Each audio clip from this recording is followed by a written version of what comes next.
बच्चों, तो कल हमने ये टाइट्रेशन स्टार्ट की थी, है ना बच्चों? ये टाइट्रेशन आप लोगों ने पढ़ ली?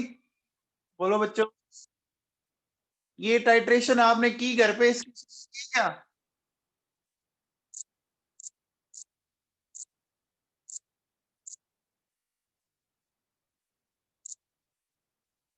बोलो बच्चों, हमने इस टाइट्रेशन को हाफ इक्विवेलेंस पॉइंट तक कर लिया था बच्चों, 25 ml तक कर लिया था बच्चों। अब अपन 30 ml पे चलते हैं। देखो बच्चों, अब आप NaOH के 30 ml मिला रहे हो, तो NaOH के अगर 30 ml मिलाओगे तो बताओ NaOH के मिलीमोल कितने हो गए? बोलो बच्चों, NaOH के मिलीमोल कितने हो गए? 3 हो गए बच्चों। ठीक है, तो अब मुझे बताओ एसिटिक एसिड के कितने मिलीमोल है? एसिटिक एसिड के मिलीमोल कितने बच्चों? 5 है। इसका मतलब वीक एसिड के मिलीमोल स्ट्रॉन्ग बेस से ज्यादा है। वीक एसिड के मिलीमोल स्ट्रॉन्ग ज्यादा है। तो बोलो बच्चों, वीक एसिड का इनकम्प्लीट न्यूट्रलाइजेशन क्या बनाएगा? का इनकम्प्लीट न्यूट्रलाइजेशन क्या बनाएगा? बफर बनाएगा क्या? अरे बोलो बच्चों, ये चीज सिखाई थी मैंने आप लोगों को। देखो ये गया बच्चों, इसमें से ये गया, ठीक है, तो ये 3 बना। इसका मतलब एसिटिक एसिड पीछे कितना बचा? एसिटिक एसिड पीछे 2 बचा, और ये 3 बन गया। तो देखो, यहाँ तो ये आ गया 2, और यहाँ ये आ गया 3। आ गया बच्चों? ठीक है, सोल्व करने पर पीएच आ जाएगी 4.92।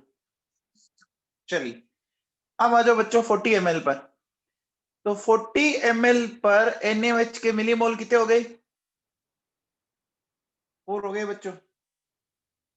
ठीक है, अब देखो 4 में से 4 गए, 5 - 4, तो ये 4 हो गए। तो बताओ बच्चों, इसका 1 बच गया। तो देखो 4/, ये करेंगे बच्चों, बोलो, तो पीएच आ जाएगी 5.34। log 4 जानते हैं बच्चों निकालना? log 4 की वैल्यू निकालना जानते हो? ठीक है, चलो आओ 49 ml पर, 49 ml पे चलते हैं। तो 49 ml पे बच्चों ये कितना हो जाएगा? ये हो जाएगा बच्चों आपका 4.9। 4.9 पूरा पूरा गया, ये 4.9, तो 4.9 बनेगा। तो पीछे कितना बचा? 0.1 बचा। बच गया बच्चों? बोलो। तो देखो ये कॉन्जुगेट बन गया 4.9, पीछे रह गया 0.1, तो इसको उड़ा दे, है ना बच्चों? तो log 49 हो गया।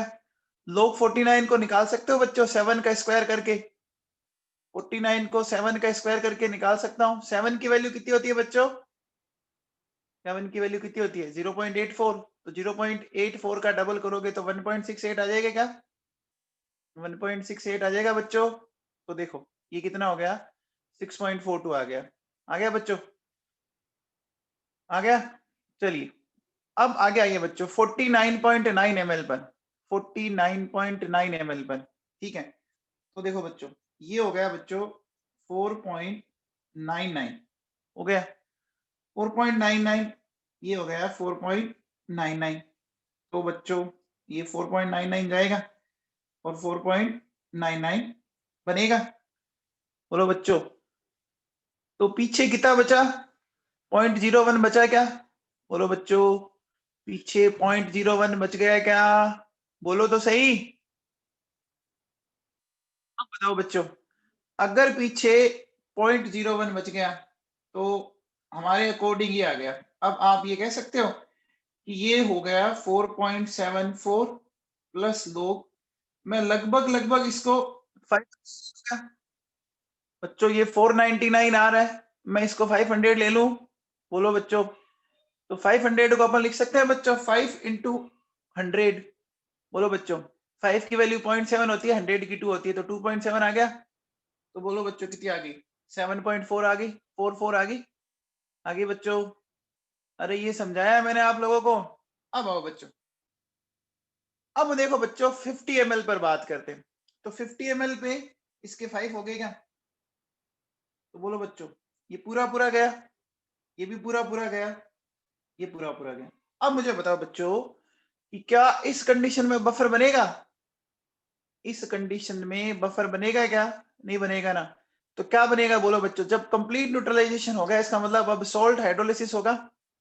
जो सोल्ट बना उसका हाइड्रोलिसिस होगा ना बच्चों, जो सोल्ट बना उसका हाइड्रोलिसिस होगा, होगा बच्चों। तो अब देखो मुझे एक बात बताओ बच्चों, हम कह सकते हैं कि moles of acetic acid, sorry sodium acetate आपके मिलीमोल्स है ना बच्चों। मिलीमोल्स कितने हैं? 5 है बच्चों, बोलो। अच्छा, आप मुझे बताओ टोटल वॉल्यूम कितना हो गया बच्चों? 100 ml हो गया क्या? हो गया बच्चों? अरे दोनों के 50-50 है ना? बोलो, समझ पा रहे हो क्या मेरी बात? बच्चों देखो हमने क्वेश्चन में क्या लिखा था, इसका भी 50 ml ले रखा है और उसका भी आपने कितना मिलाया है? 50, 100 हो गया। तो मुझे बताओ बच्चों, अगर मैं सोडियम एसिटेट की कॉन्सेंट्रेशन निकालना चाहूं 5/100 करूंगा क्या? Millimole divide by total volume, इससे कंसेंट्रेशन निकलती है क्या? बोलो बच्चों, यानी ये कितना हो गया? ये आ गया बच्चों 1/20 आ गया क्या? अरे आ गया। अब देखो बच्चों, इसकी पीएच कैसे निकालोगे आप? 7 plus half of pKa plus half of log C, इससे ही निकलेगी ना बच्चों इसकी पीएच। अरे बोलो बच्चों, सोल्ट की पीएच इससे ही निकलेगी। वीक एसिड है तो ए आएगा, ए आएगा तो प्लस आएगा, याद करो, पढ़ा है ना सोल्ट हाइड्रोलिसिस, पढ़ाया है मैंने, पढ़ाया है ना सोल्ट हाइड्रोलिसिस। अब देखो बच्चों सुनो, यहाँ पे क्या हो जाएगा? 7 प्लस हाफ ऑफ पीके बच्चों 4.74, ये हो गया हाफ लोग, इसको मैं लिख सकता हूँ 10⁻⁻1 लिख सकता हूँ बच्चों, ठीक है। तो देखो बच्चों 7 प्लस 2.37, ये माइनस आ गया आया, ठीक है। और log 20 को, log 20 की वैल्यू आ जाएगी बच्चों 1.3 आगे बच्चों। इसको मैं सोल्व कर सकता हूं, बोलो बच्चों, इसको मैं सोल्व कर सकता हूं क्या? तो देखो बच्चों क्या हो गया, ये हो गया मेरे पास 9.37 माइनस 0.65, तो ये पीएच आ गई 8.72। ये समझ में आया बच्चों? समझ में आया? अब मुझे बताओ बच्चों, देखो एक बहुत ही बड़ा मिसकंसेप्शन होता है कि इक्विवेलेंस पॉइंट पे हमेशा पीएच 7 आएगी। कुछ बच्चों के दिमाग में एक ये चीज फिट हो जाती है कि इक्विवेलेंस पॉइंट पर हमेशा पीएच 7 आएगी। क्या यहाँ पर पीएच 7 है? क्या इस इक्विवेलेंस पॉइंट पर पीएच 7 है? नहीं है ना बच्चों, चेक करो, नहीं है, नहीं है ना। वो डिपेंड करेगी कि इक्विवेलेंस पॉइंट पे सोल्ट कैसा बन रहा है ना, है ना। बोलो बच्चों, वो डिपेंड करेगी इक्विवेलेंस पॉइंट पे कौन सा सोल्ट बनेगा। बच्चों समझ में आया? अरे बोलो बच्चों, समझ में आया क्या?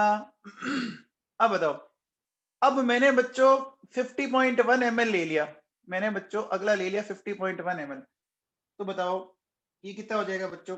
5.01 हो गया ना? हो गया बच्चों? तो देखो इसमें से 5 जाएगा, इसमें से 5 जाएगा, ये मिलेगा। अब मुझे बताओ बच्चों, पीछे बेस कितना बचने लग गया? बेस कितना बच गया पीछे? बेस कितना बच गया? 0.01 बच गया ना बच्चों, 0.01 बच गया। अब मुझे बताओ, अगर ये 0.01 बच गया, टोटल वॉल्यूम अभी भी अपन 100 ले लेगा, 50 एक का 50.1, तो टोटल 100 हो गया। तो देखो बच्चों ये क्या लिखा है, 0.01 और 100। तो अब बताओ इसको सोल्व करोगे 10⁻⁻4 हो जाएगी, हो गया बच्चों। अच्छा NaOH से क्या निकालोगे, पीएच या पीओएच? बताओ NaOH से क्या निकालोगे? पीएच, पीएच कितनी आएगी 10⁻⁻4 की? पीओएच कितनी आएगी? 4 आएगी, तो पीएच 10 आ गई क्या?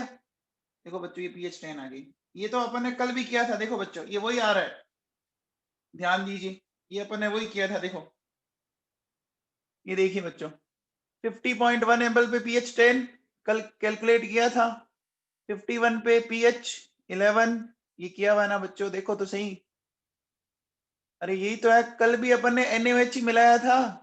अरे बोलो, बोलो बच्चों, ठीक है। चलो, तो अब देखो बच्चों, हमने क्या किया, 51 ml पर आ गए। 51 ml पर जब हम आए तो हम कह सकते हैं बच्चों, ये हो गया 5.1, ये 5, ये। तो बच्चों बताओ, अब बेस कितना हो गए, बेस के मिलीमोल बेस के मिलीमोल कितने हो गए, 0.1। टोटल वॉल्यूम अपन 100 ले लें, तो NaOH की कॉन्सेंट्रेशन होगी आपकी 10 के पावर -3, pH आ गई 3, pH आ गया 11। ये वही है जो कल किए थे आपने, अगर, है ना। अब आ जाओ बच्चों 60, इसके 6 हो गए बच्चों। तो कितना बच गया, 1 बच गया बच्चों, इसका 1 बच गया क्या, बोलो। NaOH का 1 बच गया, और टोटल कितना हो गया बच्चों, वॉल्यूम हो गया 50 + 60, 110 हो गया। ये देखो बच्चों 110। अरे ये वही है बच्चों, देखो कल आपको मैंने करवाया था, यहाँ चेक करो, देखो ये वही तो है यार, 110 NaOH बच रहा है। क्या ये मैंने कल सोल्व नहीं किए थे क्या? अरे वही तो है बच्चों, कल आपके सामने सोल्व किए हैं ना। तो देखो बच्चों क्या हो गया यहाँ, तो टोटल वॉल्यूम हो गया 110। 110 से आप pH निकालो, 2.04 आ गई। अब आ जाओ बच्चों 70 ml पर, तो ये 7 हो गया, ये -5, ये। तो अब ये आ जाएगा बच्चों, टोटल हो गए इसके 2 बच गए, तो 2/120, तो इसकी pH आई 1.78, तो pH आ गई 12.22। अब आपने क्या देखा बच्चों, देखो एसिटिक एसिड के केस में क्या हो रहा है, आपने एसिटिक एसिड में NaOH मिला रहे हो, तो बोलो बच्चों pH लगातार बढ़ रही है ना। अरे बोलो बच्चों, pH लगातार बढ़ रही है, कंटिन्यूअसली राइज हो रही है। बोलो बच्चों, by the addition of NaOH pH is increasing continuously। दिख रहा है आपको, देखो 2.87, 4.14 हो रहा है बच्चों, हो रहा है। अब देखो बच्चों, अगर मैं इसको ग्राफ पे प्लॉट करूं, ठीक है बच्चों, तो देखो हमने ग्राफ बनाया था ऐसा कल, ठीक है। अब देखिए बेटा, ये मैंने एक तरफ तो ले लिया वॉल्यूम ऑफ NaOH, ले लिया बच्चों, और दूसरी एक्सिस पे ले लिया मैंने pH, ले लिया बच्चों। अब देखो बच्चों, मुझे एक बात बताओ कि आप बताइए, जब 0 थी तो pH कितनी थी, 0 थी तो pH कितनी थी बच्चों, 0 थी तो pH कितनी थी, 2.87। देखो बच्चों, ये मैंने 3 से ठीक नीचे यहाँ दिखा रखा है, दिखा रखा है बच्चों। फिर आओ बच्चों, जैसे ही आप 10 पे गए, 10 पे गए आप, तो इस 10 वाली लाइन पर बताओ pH कितनी आ रही है, 4.14 आ रही है। तो देखो बच्चों, 10 वाली लाइन पे मैंने 4 से थोड़ा सा ऊपर एक डॉट लगा रखा है, यहाँ दिख रहा है आपको, ये देखो लगा दिया। फिर 20 पे कितनी आ रही है, 20 पे देखो बच्चों आपकी 4 पॉइंट कितनी आ रही है, बोलो 20 पे कितनी आ रही है, ये देखो बच्चों 20 पे निकाली थी ना, 20 पे आ रही है 4.56 आ रही है क्या, फिर 4.74, फिर 4.92, याद कर लीजिए एक बार। तो देखो बच्चों 20 पे आ रही है 4.56, ये मैंने यहाँ लगा दी, ठीक है। फिर ये देखो बच्चों, ये बीच वाला पॉइंट 25 होगा क्या, होगा बच्चों। 25 पे कौन सा इक्विवेलेंस पॉइंट मिलेगा, 25 पे हाफ इक्विवेलेंस पॉइंट मिलेगा, मिल गया। अच्छा, फिर देखो 32 पे कितनी होगी बच्चों, 30 पे होगी देखो आपकी 4.92, यानी 5 से थोड़ी सी कम। देखो ये आपकी 30 पे ये आ गई, आगे बच्चों। चलो फिर 40 पे देखो बच्चों, तो 40 पे थोड़ी सी बड़ी, 40 पे बढ़ के कितनी होगी आपकी, होगी 5.34, हो गई बच्चों, होगी 40 पे 5.34, फिर 6.42, फिर 7.44, ये वैल्यू याद रखो। देखो बच्चों 40 पे 5.34, ये डॉट लगा रखा है मैंने, ठीक है। फिर 49 पर ये आ गया बच्चों, है ना। 49 पे कितनी है, 6.42 है बच्चों। फिर 49.9 पे कितनी है, 7.44 है बच्चों, ठीक है। फिर एग्जैक्ट 50 पे कितनी थी, एग्जैक्ट 50 पे कितनी थी, देखो बच्चों एग्जैक्ट 50 पे है 8.72, है क्या। तो देखो एग्जैक्ट 50 पे 8.72, मतलब देखो ये यहां लगा दिया मैंने पॉइंट, लगा दिया। फिर 50.1 पे कितनी है फिर 50.1 पे 10 है, तो देखो बच्चों ये पॉइंट यहाँ लगा रखा है। फिर 51 पे कितनी हुई? 11 हुई। फिर देखो बच्चों 7.96 हुई और फिर 12.22 हुई कि नहीं हुई? ये पॉइंट लगा रखे वो समझ में आए बच्चों? अरे बोलो बच्चों, समझ में आया क्या?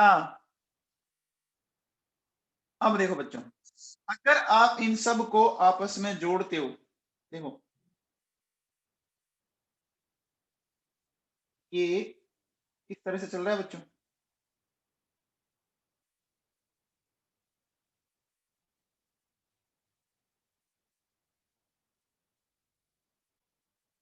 हो गया बच्चों? ये ग्राफ ऐसा ही आएगा क्या? बोलो बच्चों, ये ग्राफ ऐसा ही आएगा क्या? बच्चों ऐसा ही आएगा। अब देखो बच्चों सुनो, अगर मैं बोलूं ये पॉइंट ए है बच्चों, इस पॉइंट ए पर अगर मुझे पीएच निकालनी है तो मैंने यहाँ पे कौन सा फॉर्मूला लगाया बच्चों बताओ? यहाँ पीएच निकालने के लिए आपको ये वाला फॉर्मूला लगाना पड़ेगा क्या? Half of p K a minus half of log c। बोलो बच्चों, ये लगाना पड़ेगा ना, क्योंकि पॉइंट ए पर सिर्फ और सिर्फ आपका वीक एसिड रहा। बोलो बच्चों, वीक एसिड रहा है ना। अच्छा बच्चों बताओ, ये जो पॉइंट है क्या ये हाफ इक्विवेलेंस पॉइंट है क्या? बोलो 25 पे हाफ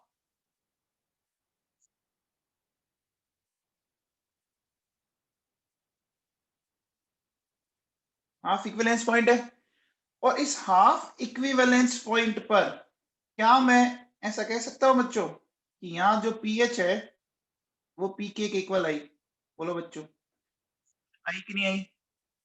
बोलो, आई क्या? आई। अच्छा, अब बताओ, ये जो पॉइंट है बच्चों 8.72, यहाँ वाला पॉइंट, यहाँ देखो ये क्या बच्चों? ये आपका इक्विवेलेंस पॉइंट है क्या?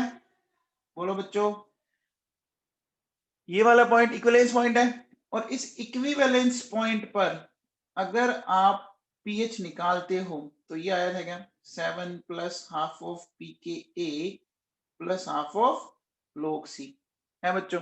बोलो। अच्छा, इसके बाद यहां से लेकर यहां तक है ना, कंटिन्यूअसली अगर मैं देखूं तो क्या मैं कह सकता हूं कि इस जगह पर एक्सिस ऑफ NaOH है? बोलो बच्चों, एक्सिस ऑफ NaOH है क्या? NaOH ज्यादा होता गया।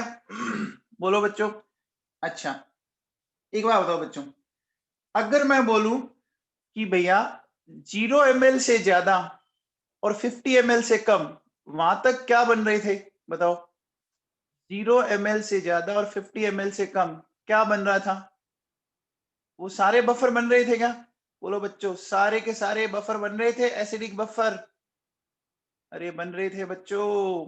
देखो, अगर मैं यहां से चलूं, मतलब 0 से छोड़ दूं, 0 से मैं अगर ऐसा बोलूं कि आपका वॉल्यूम ऑफ NaOH है ना, क्या 0 से ज्यादा है ना, और आपका लेस देन 50 ml, ठीक है, लेस देन 50 ml, तो इन सारी कंडीशन में क्या आपको एसिडिक बफर मिल रहा है?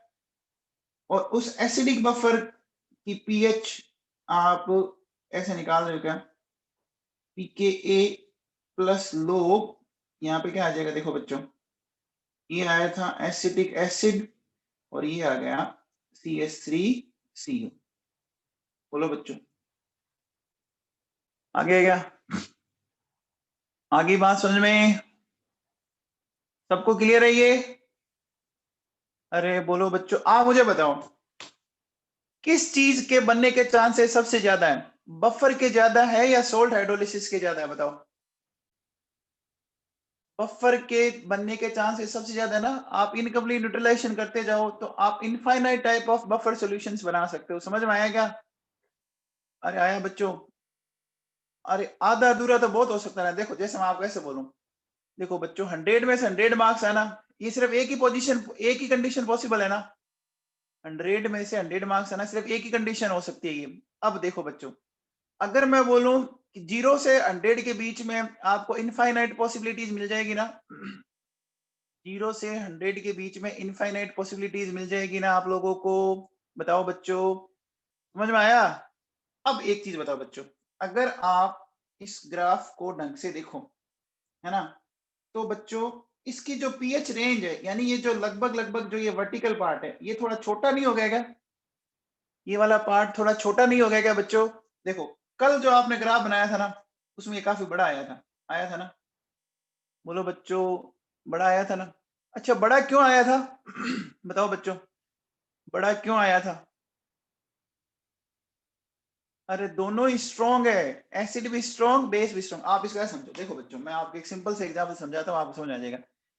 देखो बच्चों, ऐसा मानिए कि एक मैरिज हो रही है, उसमें लड़की वाले भी बहुत अरबपति आदमी है, ठीक है ना, कोई मुकेश अंबानी लाइक, और लड़के वाला भी कोई रतन टाटा लाइक है, दोनों बहुत वाले हैं। तो मुझे बताओ कि जो उनकी मैरिज पार्टी में जो खर्चे की रेंज होगी, जो वो एक्सपेंडिचर करेंगे, उसकी रेंज बहुत बड़ी होगी ना? अरे होगी बच्चों, बोलो, दोनों करेंगे। अब सोचो, उसमें से कोई एक, मान लो कोई अपनी तरह जैसा हो, है ना, अपनी तरह गरीब हो बेचारा, तो बताओ गरीब होगा तो वो खर्चा कम करेगा, तो रेंज छोटी हो जाएगी, बोलो बच्चों, अरे रेंज छोटी हो जाएगी। अब जिधर से जो गरीब हुआ उधर से रेंज कम होगी ना, अगर लड़के वाला गरीब हुआ तो लड़के वाले की तरफ खर्चा कम, लड़की वाली हुई तो लड़की वाले से कम, है ना बच्चों? और बताओ, अगर दोनों ही मान लो गरीब हो गई, सपोज दोनों ही वीक हो गई, तो कुछ रेंज होगी क्या? अरे बोलो बच्चों, ठीक ठाक बस, है ना, 40 आदमी में हमें काम खत्म कर देना है, बोलो बोलो, आ गया समझ में? बोलो। तो अभी देखो, हमने पहले क्या लिखी थी, पीएच की रेंज 3 to 11 लिखी थी ना, बोलो बच्चों, जो कल हमने टाइट्रेशन पढ़ी थी उसकी पीएच रेंज 3 to 11 लिखी थी कि नहीं लिखी थी? अरे ये लिखी थी ना। आज वाली में क्या मैं लगभग लगभग ये लिख सकता हूँ बच्चों, 6 से 11 लिख सकता हूँ, थोड़ा सा 6 से मैंने ऊपर लिया है, मैंने 6 ले लिया ऑलमोस्ट। क्या मैं इसकी पीएच रेंज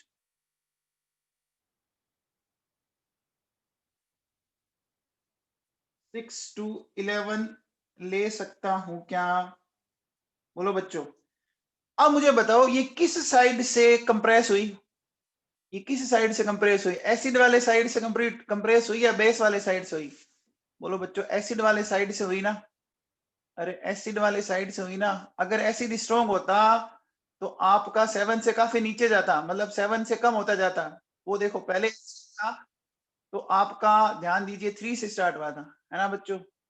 अरे समझ में आया क्या? बोलो बच्चों, समझ में आया क्या? ये बात समझ आ गई? रेंज छोटी होगी ना, रेंज कंफर्म छोटी होगी। चलो बच्चों आगे आओ। अब देखो बच्चों, ये टाइट्रेशन पढ़ो आप। इस टाइट्रेशन को पढ़िए आप, क्या लिखा हुआ है, 50 ml ऑफ 0.1 m NH4OH, ये पीके भी दे रखा है बच्चों, है ना, 4.74, is titrated with various volume of 0.1 m HCl, then calculate pH in all conditions, volume of 0.1 m HCl are वही 0, 10, 20, 25, 30, 40, 49, 49.9, 50, 50.1, 51, 60, 70। कुछ समझ में आ रही है क्या तुम्हें? है भाई, ये तो मैं करवा रहा हूँ, कुछ समझ में आ रहा है क्या? अरे बोलो, समझ में आ रहा है बच्चों? ठीक है, चलिए बच्चों, अब देखो अपन कैसे करेंगे। इस बार अपन बच्चों क्या कर रहे हैं पता लग रहा है? इस बार अपन NH4OH में HCl को मिला रहे हैं। किसमें मिला रहे हैं? NH4OH में HCl को मिला रहे हैं क्या? बोलो बच्चों, NH4OH में HCl को मिलाया जा रहा है क्या? है ना? तो मुझे बताओ, जब आपने HCl मिलाया ही नहीं, तो वहां पे वो प्योर वीक बेस रहा कि नहीं रहा? वो प्योर वीक बेस रहा कि नहीं रहा? अब बताओ, अगर प्योर वीक बेस रहा तो उसकी पीएच का फॉर्मूला ये आता है क्या, हाफ ऑफ पी के बी माइनस हाफ ऑफ लोग सी। बोलो बच्चों, ये आता है क्या? अरे वीक बेस की पीएच का फॉर्मूला ये पढ़ाया है बच्चों, पढ़ाया है ना। अब देखो बच्चों, अगर आप इसको सोल्व करोगे, पीके भी है बच्चों 4.74 माइनस हाफ लोग 10 की पावर -1, ठीक है बच्चों। यहां से आप इसको सोल्व कीजिए, सोल्व करोगे तो बच्चों इसकी जो पीओएच आएगी वो आएगी बच्चों 2.87। देखो बच्चों ध्यान देना, है टाइट्रेशन ठीक वैसी कल जैसी, लेकिन कल हमारा आ रहा था पीएच। देखो बच्चों कल 0 ml पे भी 2.87 आई थी ना, अरे 0 ml पे भी 2.87 आई थी, लेकिन वो एसिड वीक था, है ना। और आपको पता है क्या, एसिटिक एसिड और NH4OH दोनों के pKa और pKb की वैल्यू बराबर होती है, ये पता है क्या? अरे एसिटिक एसिड का pKa होता है 4.74 और NH4OH का pKb भी कितना होता है 4.74। बोलो समझ में आ रहा है क्या मैं क्या कह रहा हूं आपको? तो एसिटिक एसिड के केस में तो पीएच आएगी और NH4OH के केस में क्या आएगी बताओ? अरे एसिटिक एसिड के केस में तो पीएच आएगी, NH4OH के केस में पीएच आएगी ना। अब उस पीएच से अगर मुझे पीएच निकालनी है तो क्या करना पड़ेगा बोलो? अरे अगर मुझे उस पीएच से पीएच निकालनी है तो 14 में से माइनस करूंगा ना, तो बस डाटा यही आएंगे बेटा, जो अभी आपने ये डाटा लिखे हैं ना सोल्व करके, वही डाटा आएंगे, उसको 14 में से माइनस करना पड़ेगा बच्चों। तो देखो बच्चों हमने क्या किया, पीएच आ गई 2.87 और अब देखो बच्चों क्या हो जाएगा, यहां से अगर ध्यान दें आप तो हमने क्या किया बोलो 14 माइनस 2.87, ये देखो बच्चों ये कर रखा है मैंने यहाँ पर, तो सोल्व करने पर ये आ गया। क्या पहला समझ में आया क्या बच्चों? आपको पता है क्या मैंने आपसे बोला था, हमारी आयनिक इक्विलिब्रियम में दो ही ऐसे फॉर्मूले हैं जहां पर पीओएच निकाली जाती है, याद है क्या? आयनिक इक्विलिब्रियम में सिर्फ दो ही ऐसी जगह है जहां पर हम पीएच निकालते हैं, एक वीक बेस है और एक बेसिक बफर है, पता है क्या? अरे बोलो बच्चों पता है क्या? हाँ तो बोलो, है? अब मुझे बताओ बच्चों, अब मैंने लिया बच्चों 10 ml, अब हम ले रहे हैं बच्चों 10 ml, तो बताओ 10 ml अगर आप HCl लोगे तो HCl के मिलीमोल कितने हुए? 1 हुए। ये देखो 1 हुआ बच्चों, ये पूरा पूरा गया 1, तो इसमें से 1 गया तो ये 1 बना। आप बताओ बच्चों, आप इस बार क्या कर रहे हो, आप इस बार क्या कर रहे हो, वीक बेस का इनकम्प्लीट न्यूट्रलाइजेशन कर रहे हो क्या? बेस का इनकम्प्लीट न्यूट्रलाइजेशन कर रहे हैं क्या आप? कर रहे हैं। तो वीक बेस का इनकम्प्लीट न्यूट्रलाइजेशन कौन सा बफर बनाएगा? वीक बेस का इनकम्प्लीट न्यूट्रलाइजेशन कौन सा बफर बनाएगा? बेसिक बफर बनाएगा। अरे बोलो बच्चों बेसिक बफर बनाएगा क्या? बनाएगा क्या बोलो? अच्छा बेसिक बफर की पीएच का फॉर्मूला यही होता है क्या? नीचे बेस आता है या बिना चार्ज वाला आता है और ऊपर चार्ज वाला आता है? आता है बच्चों। अब देखो पीके भी गिवन है आपको, ठीक है। अच्छा अमोनियम आयन किससे मिलेगा? अमोनियम आयन किससे मिलेगा बच्चों? सोल्ट से। तो देखो बच्चों सोल्ट ये 1 है और NH4H कितना रह गया पीछे? NH4H 4 रह गया क्या? देखो ये 4 आ गया बच्चों। बच्चों इसको सोल्व किया तो इसकी पीओएच आ गई 4.14 आ गई क्या? इसकी पीओएच आ गई 4.14, तो पीएच कितनी आएगी बोलो? अरे माइनस करना पड़ेगा क्या? सारी सो गई क्या भाई लोगों? अरे ये जो चुपचाप बैठे हैं कुछ समझ में आ रहा है कि नहीं आ रहा? अरे ये वही है, देखो आपने जब 10 ml किया था कल, तो 10 ml पे मुझे बताओ कि कितनी आई थी बताओ?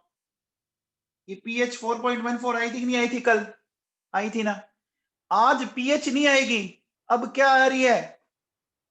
अरे पीएच नहीं आ रही, अब क्या आ रही है? बेस है तो पीएच आ रहा है। अब उस पीएच से पीएच बनाने के लिए क्या करना पड़ेगा? अरे क्या करना पड़ेगा उसको?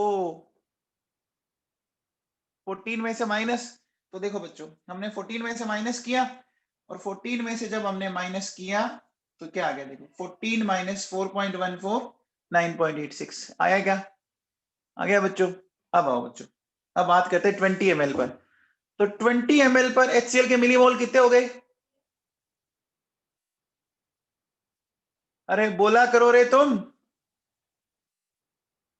20 ml पे कितने हो गए बच्चों, 2 हो गए बच्चों। 20 ml पर HCl के 2 हो गए, इसमें से पूरे पूरे गए, इसमें से 2 गए। तो बोलो बच्चों, आप मुझे बताओ कि NH4Cl के 2 बनेंगे, और NH4H के पीछे कितने बच गए, NH के पीछे कितने बच गए, 3 बच गए, है ना। ये देखो ये पीछे 3 बच गए, तो बस फॉर्मूला। तो अब बोलो बच्चों, अमोनियम आइन तो आपको यहां से मिला और ये यहां से मिला, तो 2/3 सोल्व करोगे बच्चों, पीएच आ गई 4.56। इसको 14 में से माइनस करके मैंने क्या कर दिया, 9.44 निकाल लिया, निकाल लिया बच्चों। अब आ गया हो 25 ml। तो 25 ml पर आप मुझे बताओ, इसके तो 5 ही हैं, इसके 2.5 हो गए बच्चों, हो गए, हो गए क्या, तो 2.5 गए और इसके भी 2.5 गए, तो ये 2.5 बन गए, बन गए। यहां से देखो बच्चों, ये 2.5 बच गए, ये 0, ये 0, ये कौन सा पॉइंट आ गया बच्चों, बताओ, ये कौन सा पॉइंट आ गया, हाफ इक्विवेलेंस पॉइंट आ गया क्या आ गया। अब हाफ इक्विवेलेंस पॉइंट पे देखो बच्चों, दोनों 2.5 है, यानी बराबर है ना।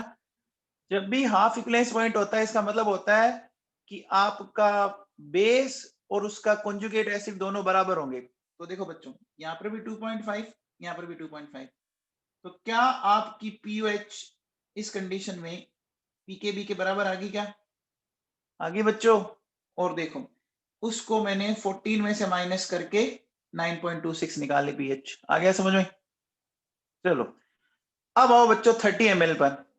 तो 30 ml पर अगर हम आ गए, तो अब मुझे बताओ HCl के कितने हो जाएंगे मिलीमोल,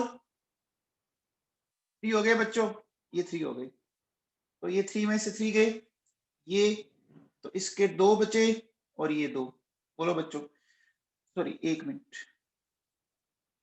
तो अब मुझे बताओ बच्चों, जो NH4Cl है वो 3 बना बच्चों। तो देखो बच्चों, ऊपर 3 है और नीचे 2 है, सोल्व करने पे पीएच आ गई 4.92। देखो बेटा, डाटा वही आ रहे हैं जो आपने लास्ट टाइट्रेशन में सोल्व किए थे, अरे पढ़ाया है ना बफर भाई लोगों। अब देखो, इसकी पीएच निकालनी है, तो मैंने 14 में से माइनस करके लिख दिया। अब आओ बच्चों 40 ml पर। तो 40 ml पर एसिड के कितने हो गए, 4 हो गए क्या, 40 ml पर एसिड के 4, ये पूरे गए। तो बोलो बच्चों, ये 4 बने और पीछे कितना बच गया, वो बोलो, वो 1 बच गया क्या, अरे देखो ये 1 बच गया। देखो बच्चों, ये ऊपर 4 है और नीचे 1 है, तो सोल्व करने पे 5.34 आ गया, और 5.34 आया तो इसकी पीएच माइनस करके निकाल लीजिए, ये आ जाएगी बच्चों, आ गई क्या। अब आ जाओ बच्चों 49 ml की बात करते हैं। तो 49 पे अगर मैं बोलूं कि ये 4.9 हो गया बच्चों, तो इसमें से 4.9 गया, इसमें से 4.9, ये 4.9 बना, तो पीछे बचा 0.1, आ गया बच्चों। याद करो, हमने पिछले एग्जाम्पल में पीएच निकाली थी 6.42, निकाली थी ना, अरे निकाली थी बच्चों। अब देखो बेटा, अब हमें उसको 14 में से माइनस करके उसको पीएच में कन्वर्ट करना था, कर दिया। तो 14 माइनस 6.42 करोगे 7.58 आ जाएगी। आ जाओ 49.9 ml पर। तो देखो बच्चों, ये कितना हो गया, 4.99, 4.99, ये हो गया बच्चों। पीछे कितना बचा, 0.01 बच गया, बोलो बच्चों।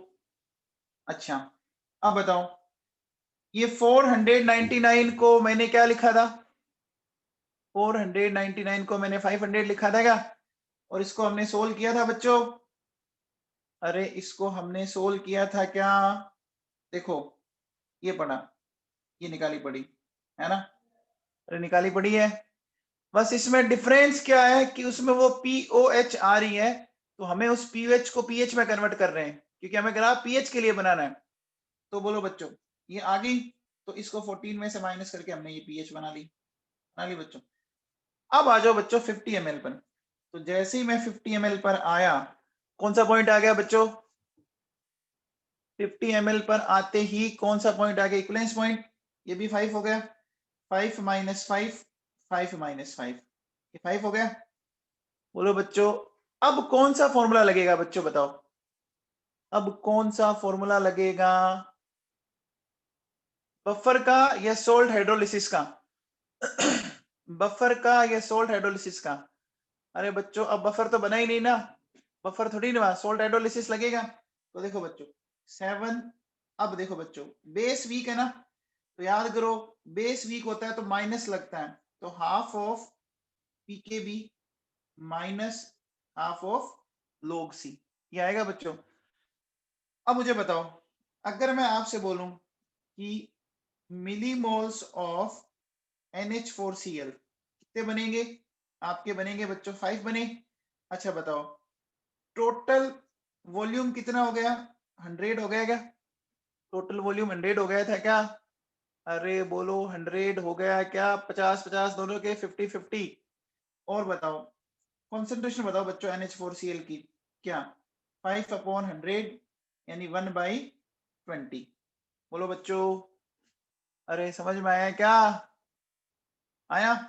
तो अब बताओ बच्चों, अगर मैं क्या करता हूं, यहां पर देखिए इसमें वैल्यू रखता हूं मैं, देखो 7 minus half of PKB 4.74 minus half, ये बोलो बच्चों, ये कर दिया मैंने। बोलो, अब देखो बच्चों क्या होगा, 7 माइनस 2.37, ये आगे आएगा, तो ये वैल्यू आपको याद होगी 0.65 आ रही थी क्या? अरे log 20 की वैल्यू क्या होती है? 1.30। 1.30 का हाफ कितना होगा? 1.30 का हाफ 0.65 होगा। बताओ बच्चों, ये सोल्व करने पे pH कितनी आई? सोल्व करने पर pH कितनी आई?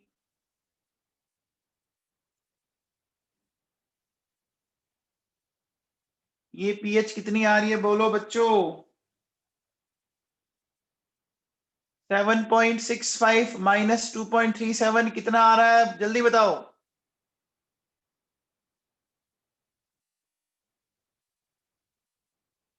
अरे एक छोटा सा सब्सट्रैक्शन नहीं हो रहा है क्या?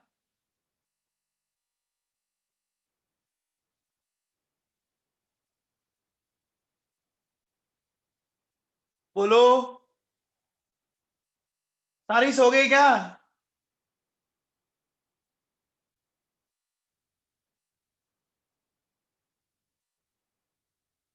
5.32 आ रहा है क्या सबका? 5.23। अब कोई 5.28 बता रहा है। 5.28 आ रहा है बच्चों, आ गया?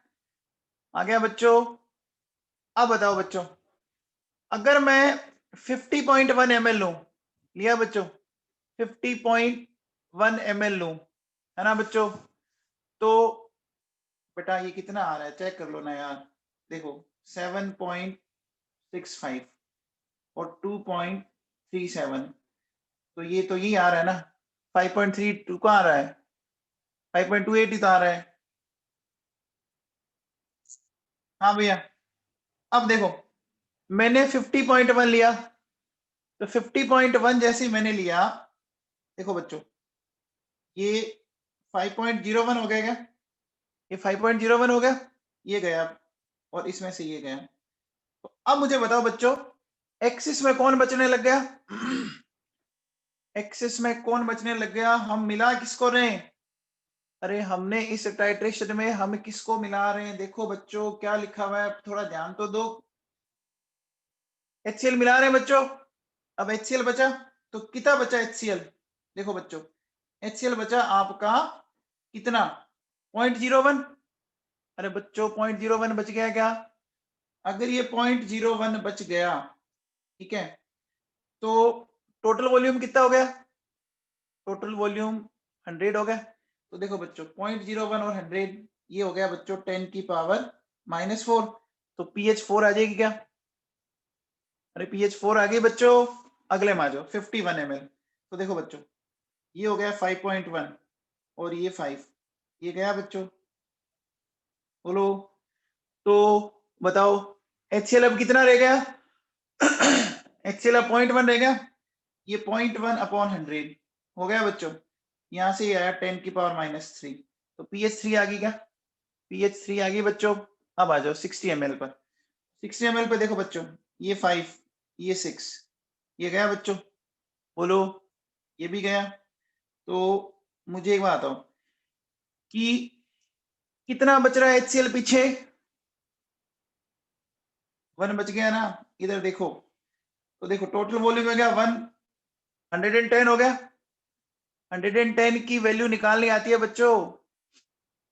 110 को कैसे करोगे? 11 इंटू 10, 11 की 1.04 और 10 की 1, तो 2.04 आ गई बच्चों। अब आओ 70 ml पर। तो 70 ml पर ये 5 है, ये 7 है, तो इसका पीछे 2 मिलीमोल बच गए, है ना। अब बताओ टोटल वॉल्यूम कितना हो गया? 120 हो गया। और इसको आप सोल्व कर सकते हो, बोलो बच्चों।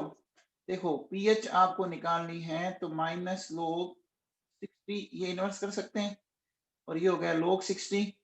log 60 को आप लिख सकते हो 2 इंटू 3, लिख सकते हो बच्चों 2 इंटू 3 इंटू 10, ऐसा लिखा जा सकता है क्या? बोलो बच्चों 2 इंटू 3 इंटू 10, तो 0.3, 0.48 और log 10 की वैल्यू तो 1.78 आ गया क्या? आ गया बच्चों। ये देखो हमने सारा बना दिया। अब देखो बच्चों, अब हमें इसका ग्राफ प्लॉट करना है। क्या करना है? इसका ग्राफ प्लॉट करना है बच्चों। तो इस बार देखो बच्चों, वही है, वापस इधर पीएच ले लेंगे, है ना। इस बार बच्चों आपको कुछ समझ में आ रहा है कि क्या होगा? आप बेस में एसिड मिला रहे हो क्या? एक बेस में एसिड को मिलाया जा रहा है बच्चों। अब देखो वो एसिड क्या करेगा? पीएच को कम करेगा ना। अरे बोलो, पीएच को कम करेगा। तो ग्राफ कहां से स्टार्ट होगा? ग्राफ अपवर्ड आपके ऊपर से होगा या नीचे से होगा? टॉप मोस्ट पॉइंट से या बॉटम से? बोलो बच्चों, टॉप मोस्ट पॉइंट से होगा। और टॉप मोस्ट पॉइंट से स्टार्ट होते कहां मूव करेगा? डाउनवर्ड जाएगा बच्चों। तो अब देखो बच्चों 0 ml पे कितनी है? 11.13 और फिर है 9.86। ये देखो बच्चों, अब मैंने क्या किया, ये 0 ml है बच्चों, यहाँ दिख रहा है, ये 0 ml है। इस 0 ml पर ये मैंने यहाँ पे एक डॉट लगा दिया बच्चों, लगा दिया, ठीक है। फिर देखो बच्चों आपकी 10 ml पे कितनी होगी? 9.86, ये लगा दिया मैंने बच्चों, यहाँ पर लगा दिया। फिर देखो बच्चों आपकी 10 पे होगी। 10 के बाद अगर मैं 20 पे बोलूँ आपसे, है ना, तो 20 पर कितनी होगी बच्चों? 20 पे कितनी है? 9.44 है। देखो बच्चों, अरे 20 पे 9.44 है, तो मैंने यहाँ एक डॉट लगा दिया। अब बताओ बच्चों, ये 20 और 30 के बीच में 25 आएगा क्या? अरे आएगा क्या? और इस कंडीशन में कितनी है? इस कंडीशन में कितनी है बोलो बच्चों? 9.26 है क्या? अरे 25 ml पर कितनी है? 9.26 है क्या? अरे देखो तो सही, ये दिख रही है ना। क्या यार तुम लोग रेस्पॉन्ड ही नहीं करते हो गया बच्चों। अब बताओ 30 ml पे कितनी है? 30 ml पे देखो बच्चों 9.08 है ना बच्चों, फिर 8.66, तो 30 ml पर ये देखो बच्चों, ये 30 ml की लाइन है, ये ऑलमोस्ट 9 के आसपास पहुंच गई। फिर देखो बच्चों 40 ml पे कितनी है? 40 ml पर आपकी देखो बच्चों 40 ml पर है 8.66, है ना। तो 8.66 पे लगा दिया मैंने डॉट। ये देखो बच्चों 8 और 9 के बीच में यहाँ लगा दिया। फिर आ जाओ आप किस पॉइंट पर, आप आ गए बच्चों 49 पर। तो जैसे ही आप 49 पे आए तो 7.58 हो गई। तो मैंने बच्चों उस डाटा के अकॉर्डिंग ये सारे पॉइंट लगा रखे हैं, ठीक है ना। इन सब पॉइंट्स को मैं अगर ऐसे मिला दूंगा, मिला दूं बच्चों, देखो अगर मैं इन सारे पॉइंट्स को मिलाता हूं तो ग्राफ कुछ ऐसा आएगा क्या?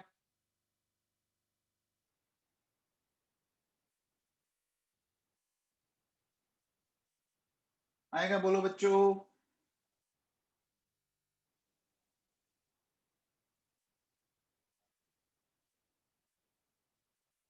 ऐसा आया? अरे बोलो बच्चों, ये ग्राफ ऐसा क्यों आया, समझ में आया क्या? अच्छा, अगर मैं ये ग्राफ पीओएच के और वॉल्यूम ऑफ एनएच के बीच में बनाता तो कैसा आता, बताओ। अगर ये ग्राफ में pOH versus volume of HCL के बीच में बनाता तो कैसा आता? जो हमने पिछला बनाया था ना, अरे जो पिछला ग्राफ बनाया था वैसे आ जाता ना बच्चों, नीचे से स्टार्ट होके ऊपर जाता कि नहीं जाता? अरे पिछला जैसे आ जाता ना, है ना। बोलो, यहाँ हमने लिख दिया बच्चों वॉल्यूम ऑफ HCl। अब देखो बेटा, अगर आप इसको थोड़ा सा ध्यान दें, ठीक है ना, तो देखिए ये पॉइंट है बच्चों, यहाँ इस जगह पर अगर आप ध्यान दो तो ये क्या है, ये ऑलमोस्ट ऑलमोस्ट वर्टिकल है बच्चों।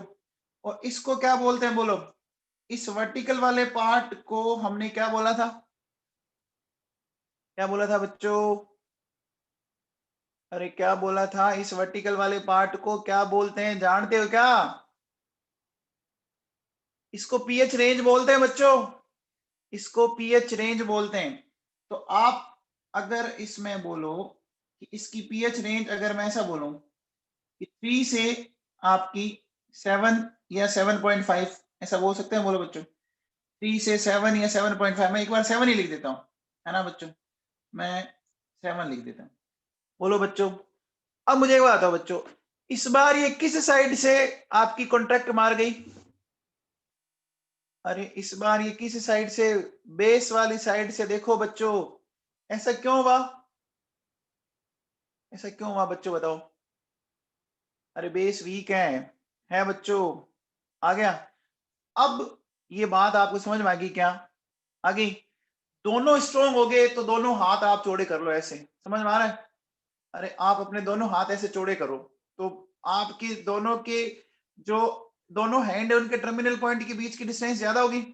अब एक तरफ से आप हाथ को क्या कर लो, वापिस ऐसे कर लो, कॉन्ट्रैक्ट कर लो, तो बोलो बच्चों लेंथ कम होगी। या इधर से कॉन्ट्रैक्ट कर, इधर से कर दो तो भी कम होगी। और दोनों को कॉन्ट्रैक्ट कर लो तो दोनों की डिस्टेंस अपना आप कम हो गई ना बच्चों। अरे ये तो कर सकते हो ना यार, आपके भगवान ने हाथ दिए दो। आ गया समझ में? सबको क्लियर है? बोलो बच्चों, आ गया? बोलो। तो जिस साइड से आपका कंपोनेंट वीक है, एसिड कंपोनेंट वीक है, तो एसिड की साइड से आपका क्या हो जाएगा, कम हो जाएगा। बेस वाला कंपोनेंट वीक है तो बेस वाले से कम हो जाएगा। ये अगर आप ध्यान दो तो ये हमने किस किस की टाइट्रेशन पढ़ी है बच्चों? NH4OH और HCl की पढ़ी है ना, पढ़ी है ना बच्चों। इसमें देखो बेस वीक है और एसिड स्ट्रॉन्ग है, तो देखो बच्चों एसिड वाली साइड तो अच्छा भला आ गया 3, और बेस की साइड कुछ गया ही नहीं। मैंने 7 ले लिया, 7.5 होगा थोड़ा बहुत, ठीक है। अब देखो बच्चों, जो हमने पिछला ग्राफ बनाया था, पिछला ग्राफ हमने बनाया था, देखो बच्चों एसिटिक एसिड और NaOH के बीच में बनाया। ये क्या है, ये वीक बेस और सॉरी वीक एसिड और स्ट्रॉन्ग बेस है बच्चों।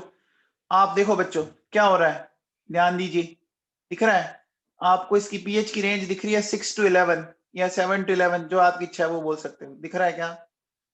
अरे बोलो बच्चों, दिख रहा है क्या? दिख रहा है?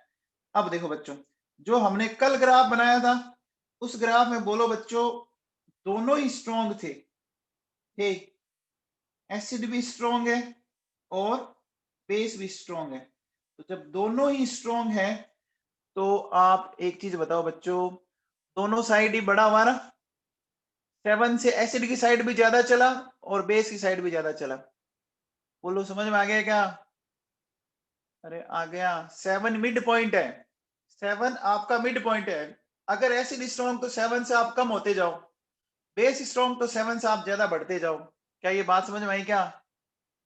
अरे बोलो बच्चों, समझ में आ गई क्या बात? ठीक है भैया, चलो। तो ये हमने बात कर ली बच्चों टाइट्रेशन की। अब देखो बच्चों सुनो,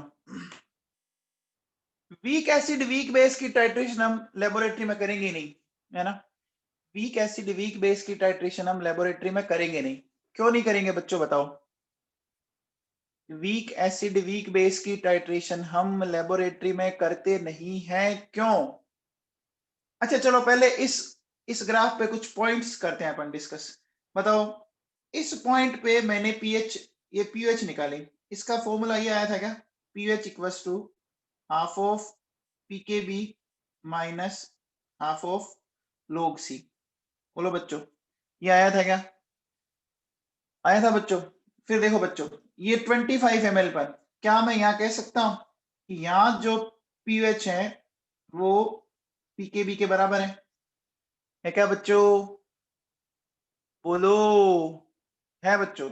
अब देखो बच्चों, अगर मैं बात करूं 50 ml पर, तो 50 ml पर लगभग लगभग आप यहाँ कहीं आए आए बच्चों। 50 ml पर पीएच कितनी थी आपकी? 5.28 के आसपास, है ना बच्चों। तो आप मुझे एक बार बताओ, हमने लगा ही नहीं रखा शायद पॉइंट, ये देखो यहाँ पर है। तो बोलो बच्चों, यहाँ पीएच का फॉर्मूला ये आया था क्या? 7 minus half of pKb minus half of log C। ये निकाला गया बच्चों। और इसके बाद बोलो बच्चों, एक्सिस में कौन जा रहा है? इसके बाद एक्सिस में कौन रह रहा है? HCl रह रहा है। देखो बच्चों, HCl इन एक्सिस। बच्चों समझ में आया क्या कि कब आपको वीक एसिड का फॉर्मूला लगाना है, कब बफर का लगाना है, कब सोल्ट हाइड्रोलिसिस का लगाना है? अरे समझ में आया क्या? आ गया भाई लोगों, बोलो तो सही। अरे 11th वालों, नींद ले रहे हो क्या?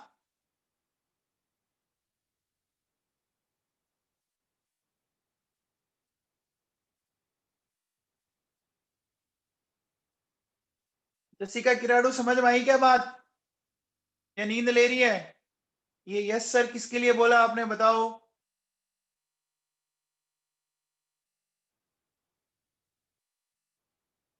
जसिका, तेरे को समझ में आया?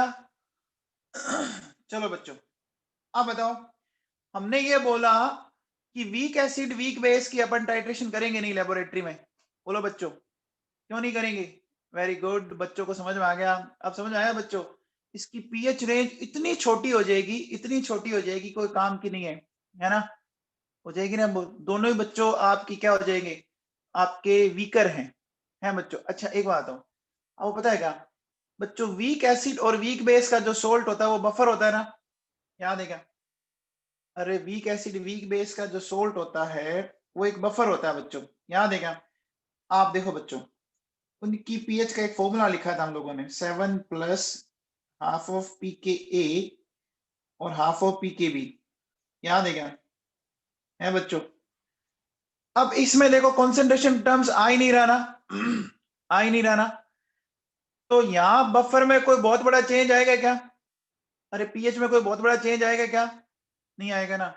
तो बोलो बच्चों, इसकी जो रेंज आएगी ना वो बहुत ही छोटी आएगी। ये बात में आई क्या?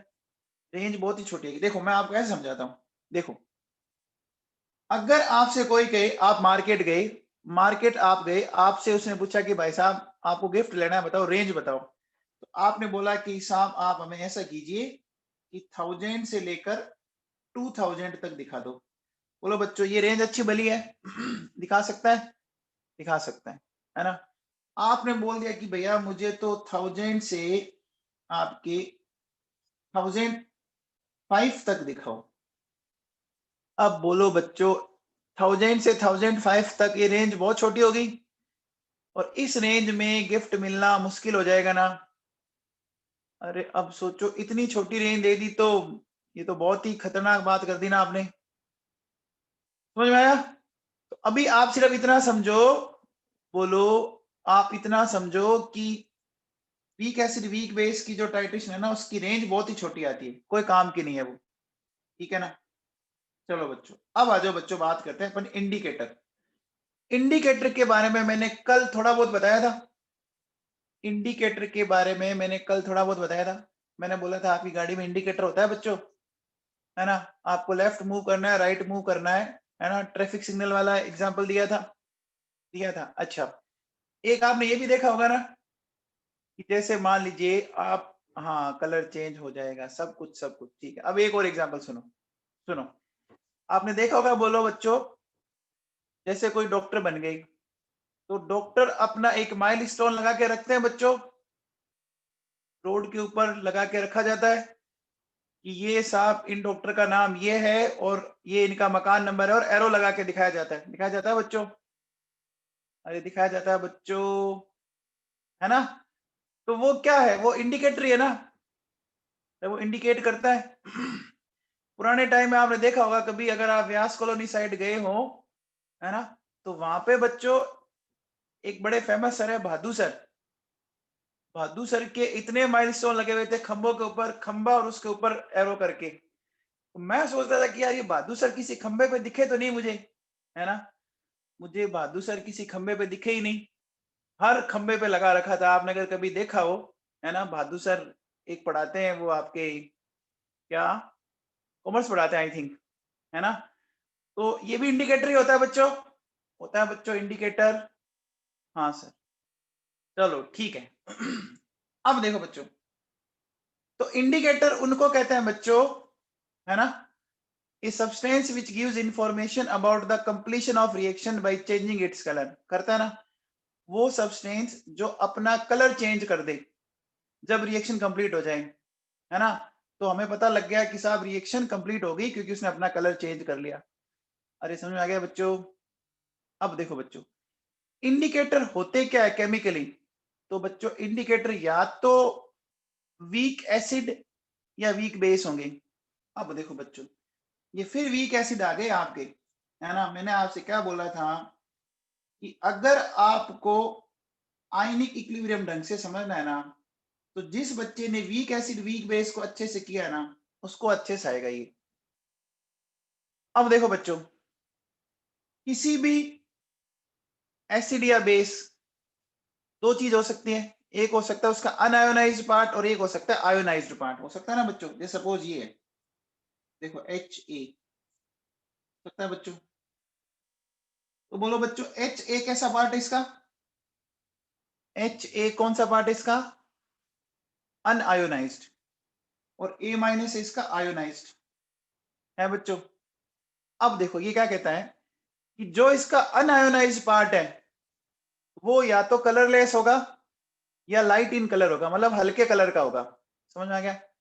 जो ये अनआयोनाइज्ड पार्ट है या तो वो कलरलेस होगा या वो आपका लाइट कलर का होगा, हल्के रंग का होगा। जबकि ये जो आयोनाइज्ड पार्ट है, तो आयोनाइज्ड पार्ट या तो कलर्ड होगा या डार्क इन कलर होगा। ठीक है ना? ये बच्चों समझ में आ गया? आ गया बच्चों? अब देखो बच्चों सुनो, हर जो इंडिकेटर होता है, हर indicator weak acid weak base है, तो उनका कलर कैसे होगा? देखो हर इंडिकेटर अपने नेचर से अपोजिट नेचर में क्या करेगा? कलर चेंज करेगा। ऐसा क्यों बच्चों, बताओ? अरे ऐसा क्यों? Each indicator changes its colour इन डेफिनेट पीएच रेंज, है ना? और ये हमेशा अपने नेचर के अगेंस्ट करेगा। देखो बच्चों कैसे, मैं आपको समझाता हूं। देखिए क्या, मैं बोलता हूं, एक लाइन लिखता हूं पहले मैं।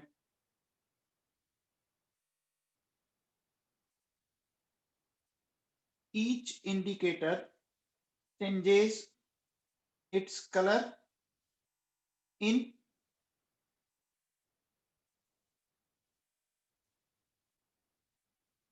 Opposite nature medium. अब समझना बच्चों, जैसे मैंने एक एग्जांपल लिया बच्चों, फिनोफ्थलीन। ये फिनोफ्थलीन एक इंडिकेटर होता है बच्चों, आपकी जिंदगी में इसकी एंट्री होगी कभी ना कभी, ये भी आपको मिलेगा किसी न किसी जगह। तो देखो बच्चों, फिनोफ्थलीन को हमने अभी इंडिकेट किया इस फॉर्मूले से HPH, ठीक है ना। अब देखो बच्चों, इस फिनोफ्थलीन को मैंने ऐसे आयोनाइज कर रखा है, HPH ये गया H प्लस और PH माइनस। देखो बच्चों, इसका अनआयोनाइज्ड पार्ट कलरलेस होता है और आयोनाइज्ड पार्ट बच्चों इसका पिंक कलर का होता है ना। अब मुझे बताओ बच्चों, किसी एसिड में से H निकालने के बाद जो बचता है उसको क्या बोलते हैं? एसिड में से H निकालने के बाद जो बचता है उसको क्या बोलते हैं? Conjugate base. तो देखो बच्चों, मैंने यहां लिखा है बेसिक फॉर्म, समझ में आ गया? ये इसकी बेसिक फॉर्म है और ये इसकी एसिडिक फॉर्म है बच्चों? अरे है। अब देखो बच्चों, मैंने क्या किया, यहाँ पे एसिड लिया, सपोज मैंने HCl ले लिया। अब देखो बच्चों, HCl ने H प्लस दिया, बताओ यहाँ पे कौन सा इफेक्ट ऑब्जर्व हुआ आपको? बताओ कौन सा इफेक्ट ऑब्जर्व हुआ? कुछ दिख रहा है? कौन सा इफेक्ट? Common ion effect. देखो बच्चों, यहाँ पर भी H प्लस है और इधर भी H प्लस है, तो क्या कॉमन आयन इफेक्ट ऑब्जर्व हुआ? तो मैं कह सकता हूँ मतलब कॉमन आयन इफेक्ट। अब बताओ बच्चों, कॉमन आयन इफेक्ट के कारण क्या होगा कि indicator equilibrium will shift in backward direction. बोलो बच्चों, इंडिकेटर का इक्विलिब्रियम बैकवर्ड डायरेक्शन में शिफ्ट होगा? होगा कि नहीं होगा? तो बताओ, अगर वो बैकवर्ड डायरेक्शन में शिफ्ट होगा तो वो क्या रहेगा? पिंक कलर में रहेगा या कलरलेस रहेगा? बताओ बच्चों, पिंक कलर का रहेगा या कलरलेस रहेगा? कलरलेस रहेगा ना। तो मुझे बताओ, ये एक एसिड इंडिकेटर था, इस एसिडिक इंडिकेटर ने एसिडिक मीडियम में कलर चेंज किया क्या? अरे इस एसिडिक इंडिकेटर ने एसिडिक मीडियम में कलर चेंज किया क्या बच्चों?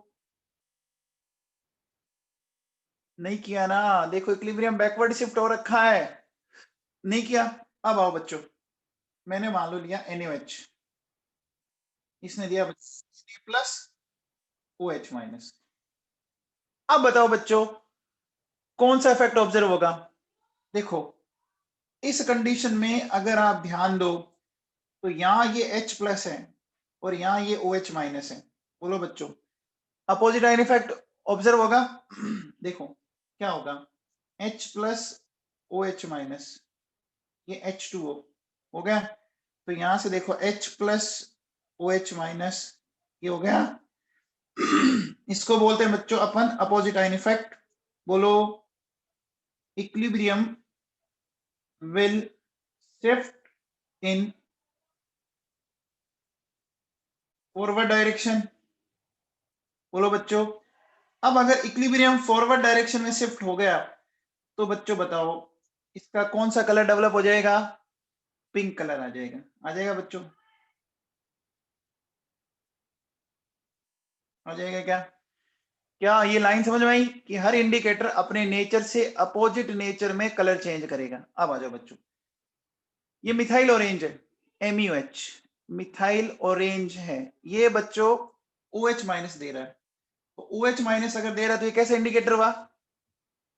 अगर ये OH माइनस दे रहा है तो कैसे इंडिकेटर हुआ? बेसिक इंडिकेटर हो गया बच्चों? हो गया, ओके।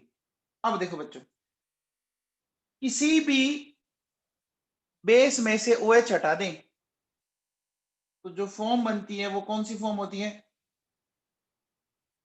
वो एसिडिक फॉर्म होगी, कॉन्जुगेट एसिड होगा। अब देखो बच्चों, इसका जो अनआयोनाइज्ड पार्ट है वो बच्चों येलो कलर का है और जो आयोनाइज्ड पार्ट है वो रेड कलर का है। अब मुझे बताओ बच्चों, येलो और रेड में कौन सा कलर ज्यादा डार्क होगा? बोलो बच्चों, येलो और रेड में रेड कलर डार्क होगा। अच्छा, अब देखो बच्चों, मैंने यहाँ पे क्या किया, एडिशन ऑफ बेस किया। तो बोलो बच्चों, बेस इस तरह से जा रहा है, देखो Na प्लस OH माइनस। बताओ कौन सा इफेक्ट ऑब्जर्व हो रहा है? Common ion effect. कंफर्म? वाह बच्चों, आप क्या बोलोगे? Equilibrium will shift in backward direction. ठीक है, तो ये येलो कलर का येलो कलर में ही रहा ना, क्या कलर चेंज हुआ? अरे इसका कलर चेंज हुआ है क्या? नहीं हुआ। अब आओ बच्चों, अगर मैं एसिडिक मीडियम आ जाता हूं, एसिडिक मीडियम में आते ही इसने ये दिया। अब बच्चों आप थोड़ा सा ध्यान दीजिए, देखो यहाँ H और यहाँ OH, बोलो कौन सा नेचर ऑब्जर्व हुआ आपको? हुआ बच्चों अपोजिट आयन इफेक्ट। आपको दिख रहा है बच्चों, ये कॉमन आयन इफेक्ट और अपोजिट आयन इफेक्ट जिस दिन से इनकी क्लास में एंट्री हुई थी ना, ये हर दिन आपके सामने आ रहे हैं बच्चों। आ रहे हैं ना, कॉमन आयन इफेक्ट और अपोजिट आयन इफेक्ट। तो ये कंसेप्ट बड़ा इंपॉर्टेंट, इसको ढंग से सीख लीजिए आप। तो देखो बच्चों, equilibrium will shift in forward direction. बोलो बच्चों, कौन सा कलर डेवलप हो जाएगा? रेड कलर डेवलप हो गया। हो गया क्या बच्चों? बोलो, रेड कलर समझ में आ गया? तो बताओ हर इंडिकेटर कौन से मीडियम में कलर दिखाता है? अगर एसिडिक है तो कौन से मीडियम में कलर चेंज करेगा? बताओ, एसिडिक कौन से मीडियम है? बेसिक। और बेसिक इंडिकेटर है तो एसिडिक। समझ में आया? ऐसा क्यों होता है बच्चों? ऐसा इसलिए होता है क्योंकि आपका इंडिकेटर का जो इक्विलिब्रियम है वो फॉरवर्ड। समझ में आई बात? अरे बोलो बच्चों, समझ में आएगी क्या? बोलो, आया मामला समझ में सबको? चलो अब देखो बच्चों, अपन पीएच ऑफ इंडिकेटर की बात कर लेते हैं फटाफट। तो पीएच ऑफ इंडिकेटर कैसे निकालेंगे? देखो ये जैसे देखो आपका एक वीक एसिड है ना बच्चों। अब मैंने बच्चों इस ए की जगह ये थोड़ा आई एन लिख के लिए, बात वही है, आप चाहे ए माइनस लिखो चाहे आई एन माइनस लिखो, मैंने आई एन माइनस लिख दिया इंडिकेटर के लिए। ठीक है, अब मुझे बताओ बच्चों, हम इसके लिए लिखते थे के ए, तो मैं इसके लिए लिख सकता हूँ क्या? के आई एन लिख सकता हूँ बच्चों, इंडिकेटर के लिए के आई एन लिख सकता हूँ। अब देखो बच्चों क्या हो जाएगा, के आई एन तो लिख सकते हैं बच्चों, H plus I N minus और एच आई एन, ऐसा लिख दिया। बोलो बच्चों, अब एक तो ये बड़ी इंपॉर्टेंट इक्वेशन है, ये जिसको समझ में आ गई मजे लग गए उसको। तो अब देखो बेटा, क्या मैं इसमें ऐसा कर सकता हूं बच्चों? देखो के आई एन ये हो गया बच्चों एच आई एन और आई एन माइनस, हो गया। अब मुझे बताओ बच्चों, अगर इसकी पीएच निकालनी है तो क्या करूं? अगर इसकी पीएच निकालनी है तो क्या करूं? लॉग लूं?